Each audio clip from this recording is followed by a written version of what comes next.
Welcome to Pick Up and Deliver, the podcast where I pick up my audio recorder as I head out for a walk and deliver an episode to you while I stroll around. I'm Brendan Riley.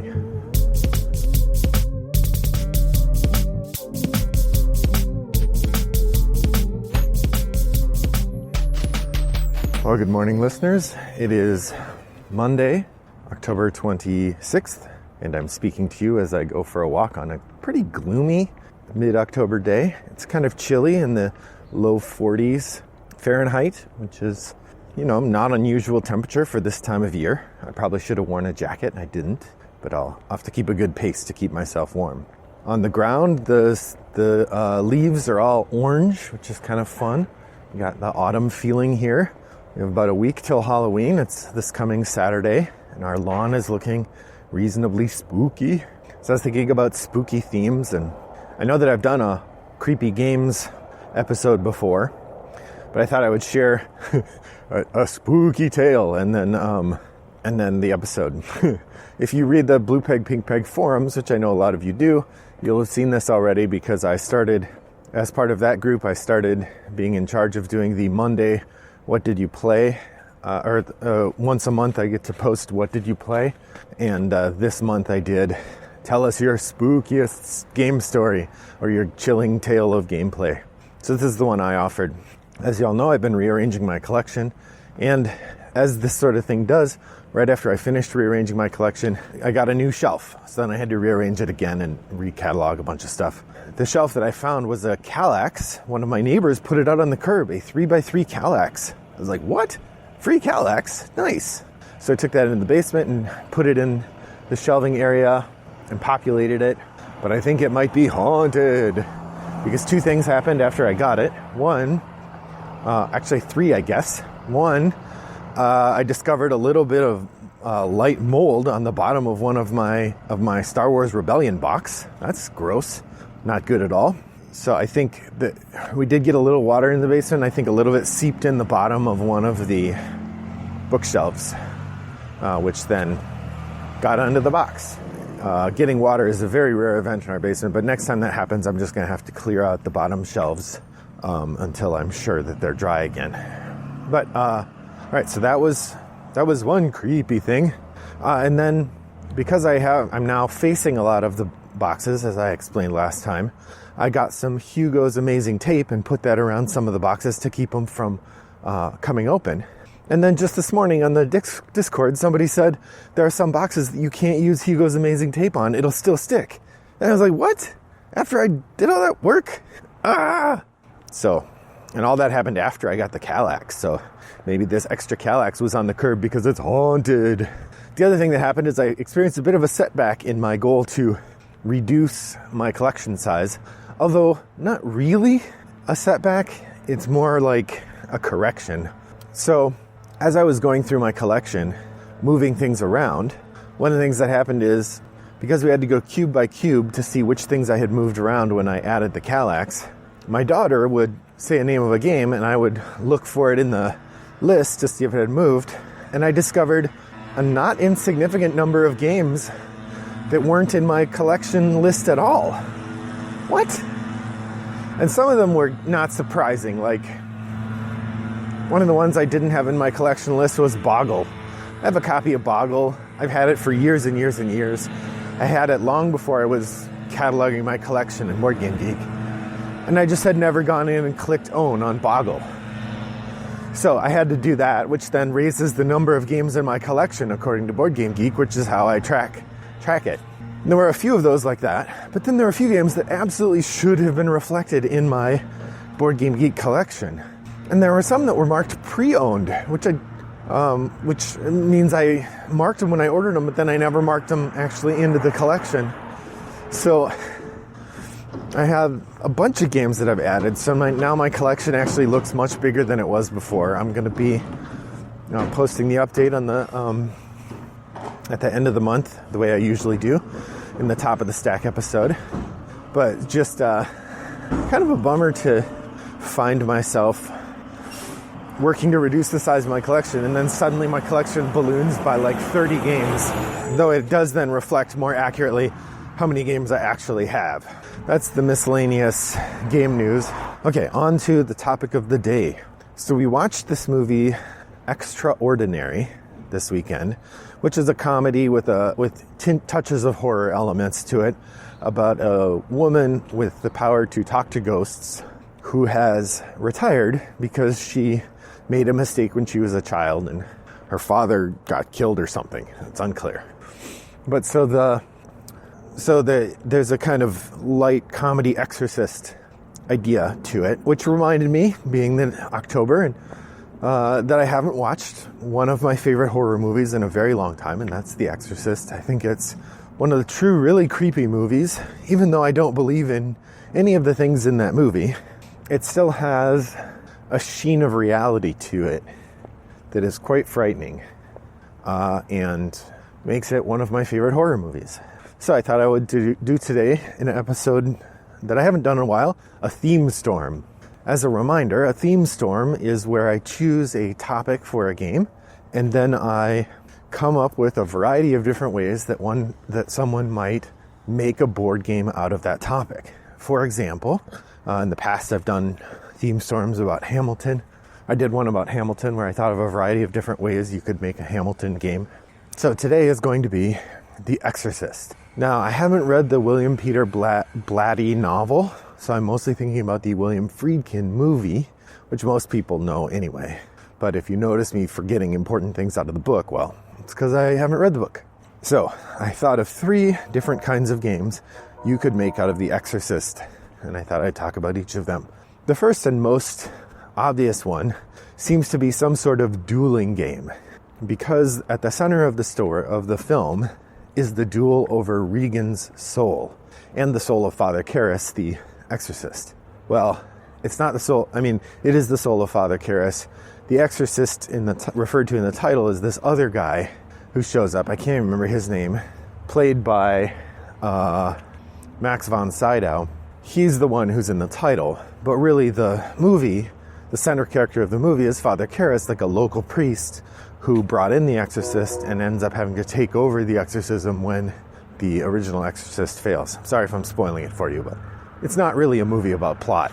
But narratively, at the heart of the exorcism is the fate of Regan's soul. Now it appears that Regan invited the possession by playing with a Ouija board, and thus subjected herself to this sort of demonic possession. And the premise of the movie is how are they going to undo this possession? How are they going to get rid of it? So it seems like you could have a dueling game, something like Seven Wonders Duel, where you have different elements of Regan's soul or different elements of the environment that shape whether or not the possession continues. And you have a kind of duel you could take cards or move sliders back and forth. There's the mental fortitude of Father Karras, the mental fortitude of Max von Sydow, the mental fortitude of Regan's mother, the physical fortitude of Regan's body. These are all things that the demon would be able to manipulate. There are also resources that the exorcists themselves are providing. I mean, one of the downsides to this particular mode of game would be that it'd be really unpleasant to play the demon, because the demon is so horrific in the movie. You wouldn't really want to do the things that the demon is doing in order to cause the problems. So I don't think it would be a very fun game, but it seems like the most obvious here would be a dual kind of game. If you wanted to make something simpler, you could go with, an adaptation of Rainer Knizia's Schottentotten, or even Lost Cities, where you are manipulating stacks of cards and competing in multiple avenues, and the person who comes out ahead would win. I guess you also could see an element of brinksmanship, perhaps a game of Six Nimmt, where you are trying to use your cards in a way that you don't take damage somehow. But I think a dueling game, 2 players, 1-on-1, demon versus exorcist, would be an excellent option. One problem I note, though, is that makes Regan into a passive pawn, a MacGuffin that is being fought over, rather than an active agent herself. The movie kind of puts her in that position, sort of suggests that once she's possessed, she doesn't really have much stake or input into the outcome of the exorcism, that it's demon versus priest. and the little girl is inconsequential. So the second one imagines the priest in his earlier days when he was learning about and fighting demons in a wider way. And it would be interesting to have a kind of the coming of the devil or the coming of demons pandemic style game where you play a squad of exorcists pursuing these kinds of exorcisms in a variety of places, and you work together to marshal the spiritual resources to battle these problems. It seems to me this would be much closer to something like Horrified or Pandemic. I like the simplicity of Pandemic and the mechanisms involved, but there's no difference between one disease and another except for geography. And I think the Horrified idea of having these different monster villains that you can cycle in would probably suit the Exorcist better. That the different demons that you might encounter as you are going about doing these exorcisms would require different solutions. So the demons sort of rising up and taking possession of different people in different places would have to be fought using some sort of cooperative puzzle. Now this one I think sounds more fun to play than the dual one because nobody has to be the vicious demon. And it's a bit more abstracted, so the personal element of torturing a child isn't in there, which is pretty gruesome. But it would also reduce the horror factor, which, if part of the idea of this game is to try to capture the theme of The Exorcist, how do you do that if you take out the horrific Exorcist elements? Something to think about. But I think a co-op resource management game in the style of Horrified would probably make a good adaptation for The Exorcist as well. And then finally, this third one I thought of was like, what is the most extreme version of this? And I think in this case it would be We Are Legion would be the name of the game. And the idea is that it's a party-style game in which the players take turns being the exorcist and challenge the demons to leave the body. And the demons have a variety of ways to respond to the exorcist's challenges. And so it could be two ways. One, it could be players take turns being the exorcist, and there's a variety of mechanical challenges that lead toward the exorcism of some of the demons. If you lose enough times, you get last place enough times, then you get exorcised or whatever.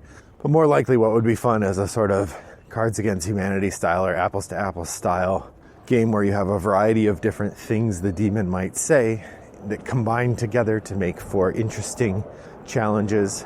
And the exorcist has a variety of exhortations that they can use, and they blend those together. And I get it's a low creativity style game that the players don't have to be creative because the cards do all the work. But I think there's still potential for amusing interplay in having the players challenge the demons to leave, and then the demons respond with hilarious and horrible responses. So I think We Are Legion would be the polite title, and the impolite title would be Your Mother's in Hell, or something to that effect. Like I said, not the best idea. I think that would be a horrible game. But in my Themestorm of The Exorcist, that's what came to mind. Honestly, the first idea, the duel, feels like the closest to the atmosphere of the movie. Feels like it would have the best odds of actually provoking the sort of frightening interchange. But you do have the result of one player being put in the nasty position of being the demon. I guess you could also, if you had a robust automata mode, you could make it a solo game, which might be pretty interesting. If you had a really interesting or robust solo mode, perhaps app-assisted, and then the solo game in response involves trying to fend off the demon. That actually sounds like a really good idea. I wonder if that's something to work on for next year for the Halloween time, is a solo game based around The Exorcist, and the automata is the demon. I'm filing a trademark on that. Would be interesting to think about that one. So, while you were listening to me come up with ideas for what a game based on The Exorcist would be like, what ideas did you have? What other genres do you think would be an effective way to consider making this story into a game? What mechanisms should I have considered as I imagine different ways that somebody could be either the exorcist or the demon or a team of exorcists or something. Head over to Board Game Geek Guild 3269 and let me know your ideas about this. You can also reach out to me, Brendan at Rattlebox Games. Every now and again I'll get an email from someone, and I appreciate that. We do welcome reviews of this podcast. You can do that on whatever platform you listen to the podcast, although Apple Podcasts is the highest visibility platform. So if you're able to post a review there, that's always helpful. Or even better, tell a friend about the podcast. It's always great to welcome new listeners and get new feedback about the show.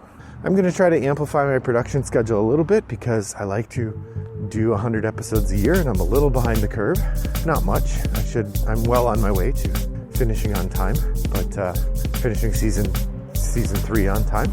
But just as a heads up, I wanted to let you know you should expect thrice a week episodes again. Well, thanks for joining me. I hope that your next walk is as pleasant as mine was. Bye-bye.